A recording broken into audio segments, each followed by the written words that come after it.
Hello friends, நாம் இப்போ இந்த வீடியோ என்ன பார்க்க போகிறோன்னா, இந்த எஃப்எஃப்கே பிரசாந்த் வீடியோ இருக்காருல்ல, அவரோட கேரக்டர் ஸ்லிப்பர்ஸ் தான் எடுக்க போகிறோம்.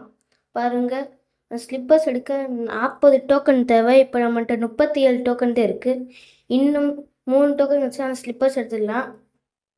அதுக்கு நான் லக்கி ராயை போய் எப்பன் ராயில் ஸ்பின் பண்ணேன். அது எனக்கு எதுவும் கிடைக்கல. அதனால் இது கீழே ஜிம் ராயில் போய் ஸ்பின் பண்ணேன். அதில் கிடச்சிச்சு எனக்கு. அதுக்கு முன்னாடி நான் இது யூடியூப் சேனல் நேம் இருக்கா, அந்த நேமை நான் மாற்ற போகிறேன். அந்த வீடியோ நான் போட்டிருப்பேன். அந்த வீடியோ நீங்கள் பாருங்கள். சரிங்களா? எதுக்கு மாற்றினேன், எதுக்கு காரணம், அந்த காரணம் எதுக்கு அப்படின்னு நீங்கள் பாருங்கள். இப்போ நாம் அந்த டோக்கன் எடுத்து ரெடிமில் போய் ஸ்லிப்பர்ஸ் எடுத்தாச்சு. நான் சொன்னேன் அவருக்கு. ஆமாம், இப்போ யூடியூப் சேனல் நேம் மாற்ற போகிறோம். அதுக்கான காரணம் வேறு வீட்டில் சொல்லியிருப்பேன். அந்த வீடியோ நீங்கள் பாருங்கள், வீடியோ ஆப்ஷனில் போய்.